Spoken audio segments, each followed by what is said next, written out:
ప్రజా సంగ్రామ యాత్ర రెండవ యాత్ర ఎప్పుడైతే ప్రారంభమైందో అప్పటి నుంచి టీఆర్ఎస్లో ఉన్నటువంటి కొంతమంది చిల్లరగాళ్ళు కేసీఆర్ మెప్పు పొందడం కోసం చిల్లర మాట్లాడుతూ ఉన్నారు. దాంట్లో ప్రధానంగా బాల్క సుమన్ కానీ గువ్వల బాలరాజు కానీ ఇంకా కొంతమంది అయితే చిల్లరగాళ్ళు ఎక్కడ కుక్కకు బొక్క దొరుకుతుందా, ఎక్కడ ఏముంటుందా అని చెప్పేసి ఆశపడే వాళ్ళు ఎవరైతే ఉన్నారో వాళ్ళు ఈ పిచ్చి ప్రేలాపనలు మాట్లాడుతూ ఉన్నారు.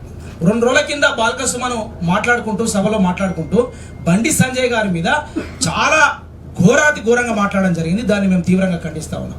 నేను ప్రత్యక్షంగా చూసిన బాల్క సుమన్, నీ జీవితం ఏందో నాకు తెలుసు. నీ care of address Osman university కదా. నువ్వు పొద్దున ఏడ తినేది, మధ్యాహ్నం ఏడుండేది, సాయంత్రం రాత్రి ఏడ వండేది, ఏడ తాగేది, ఇవన్నీ నీ చరిత్ర మొత్తం నా దగ్గర ఉన్నది.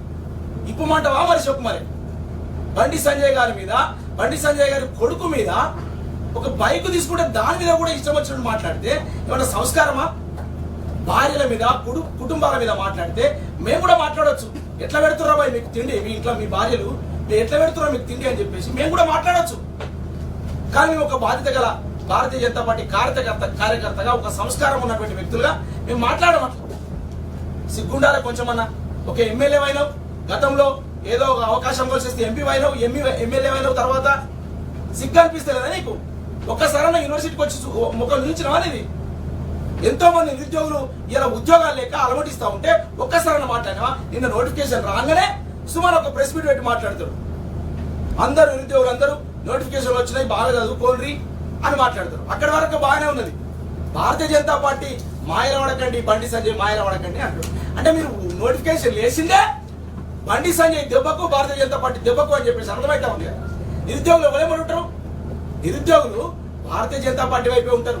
మీరు ఎన్ని ఉద్యోగాలు వేసినా, మీరు ఏ మాటలు మాట్లాడినా కూడా భారతీయ జనతా పార్టీ వైపే యువత ఉంటది. ఈ రాష్ట్రం అంతా, రాష్ట్ర ప్రజలు కూడా బండి సంజయ్ గారి వెంటనే ఉంటారని చెప్పేసి తెలియజేస్తా ఉన్నా. బాల్క సుమన్ ఒళ్ళు అదుపులో పెట్టుకుని మాట్లాడు. రారా పోరా గీరా అని చెప్పేసి ఇష్టం వచ్చినట్టు మాట్లాడితే నీ దౌడ పనులు రాలగొట్టడానికి మా కార్యకర్తలు సిద్ధంగా ఉంటారని చెప్పేసి హెచ్చరిస్తా ఉన్నాం. బాల్క సుమన్ ఒళ్ళు జాగ్రత్త పెట్టుకుని మాట్లాడు. మళ్ళీ ఒకసారి చెప్తా ఉన్నా, నువ్వు బాధ్యత గల శాసనసభ్యుడివి. భారత రాజ్యాంగాన్ని మార్స్తామని కేసీఆర్ మాట్లాడితే సిగ్గు లేకుండా రాజ్యాంగం ఎట్లా మారుస్తారని చెప్పేసి మాట్లాడాల్సినవి రాజ్యాంగం మార్చవచ్చు అని చెప్పేసి మాట్లాడతావు. అంబేద్కర్ పెట్టిన భిక్ష, అంబేద్కర్ పుణ్యాన, అంబేద్కర్ ఇచ్చిన రిజర్వేషన్ వల్ల నువ్వు ఎమ్మెల్యే అయినావు. అది గుర్తుపెట్టుకో అని చెప్పేసి హెచ్చరిస్తా ఉన్నా. కాబట్టి ఇంకా ఎవడైనా కేసీఆర్ దగ్గర ఉన్న చిల్లరగాలు ఏమన్నా చిల్లర మాటలు మాట్లాడితే కనుక మేము కూడా ఏం తక్కువ లేదు. రాష్ట్రంలో ప్రతి జిల్లాలో, ప్రతి నియోజకవర్గంలో, ప్రతి మండలంలో వానర సైన్యం లాగా భారతీయ జనతా పార్టీ కార్యకర్తలు ఉన్నారు. అట్లనే ఉద్యమంలో పనిచేసిన కూడా చాలా మంది తెలంగాణ ఉద్యమంలో పనిచేసిన వాళ్ళు ఇలా నిరాశ్రయులుగా మారిపోయారు. వాళ్ళని పట్టించుకున్న పాపన వాళ్ళే తన్నులు తింటారు. వాళ్ళే మిమ్మల్ని కంపల్సరీ చెప్పులతో కొడతారు మిమ్మల్ని. ఎందుకంటే ఆ ఉద్యమకారుని మోసం చేసింది మీరు, మీ పదవుల కోసం వాడుకున్నారు మీరా మాట్లాడేది. సిగ్గు లేకుండా ఇంకోసారి ఇంకా బండి సంజయ్ గారి మీద ఇష్టం వచ్చినట్టు మాట్లాడితే కనుక ఖచ్చితంగా నీకు బహిర్గతంగా వానర సైన్యము నీ బట్టలు తీసి కొడతారని చెప్పేసి నేను తెలియజేస్తాను. ఎందుకంటే చాలా ఘోరంగా మాట్లాడినావు బాల్క సుమన్. చెప్తాను, బండి ఎంపీ అయిన తర్వాత ఫార్చునర్ కార్లు కొంటే ఆ 2 కార్లు కొంటే ఎవరో ఇచ్చిర్రు, వాళ్ళు ఇచ్చిర్రు, వీళ్ళు ఇచ్చిర్రు అని చెప్పేసి మాట్లాడు. ఆ పత్రాలు కూడా ఇచ్చారు కదా, ఎవరి పేరు మీద కొన్నాము, ఏ ఈఎంఐల మీద కొన్నామని చెప్పేసి కొన్న పత్రాలు కూడా బయట పెట్టారు కదా.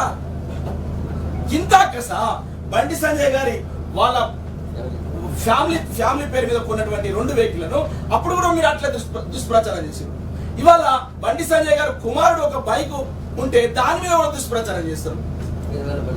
నువ్వు ఏ బండి ఎక్కితే అదే, ఇక ఏమెక్కితే అదే, ఏది ఎక్కితే ఏనుగు మాదే, గుర్రం ఎక్కితే గుర్రం మాదే. సిగ్గారు ఉండాలి. అవును, బరాబర్ చెప్తున్నాం. బండి సంజయ్ ఎంపీ అయిన తర్వాత కారు కొనుక్కోదా? కారు ఉండొద్దా? బండి ఉండొద్దా? కాబట్టి భారతీయ జనతా పార్టీ మీద, బండి సంజయ్ కుమార్ గారి మీద పిచ్చి ప్రేలాపనలు మాట్లాడితే కనుక బరాబర్ చెప్తున్నా బాల్క సుమన్, ఖచ్చితంగా నీ దౌడ పని రాలని చెప్పేసి నేను హెచ్చరిస్తాను. హాయ్ ఫ్రెండ్స్, మా టుడే టుమారో యూట్యూబ్ ఛానల్ చూస్తున్నందుకు చాలా థ్యాంక్స్. మరిన్ని లేటెస్ట్ వీడియోస్ కోసం వెంటనే సబ్స్క్రైబ్ చేయండి. అలాగే ఈ బెల్ ని కూడా రింగ్ చేసేయండి. మా నోటిఫికేషన్స్ అన్ని మీ మొబైల్లో వస్తాయి. అలాగే మా వీడియోస్ మీకు నచ్చితే లైక్ చేయండి, షేర్ చేయండి. నచ్చకపోతే కామెంట్ చేయండి.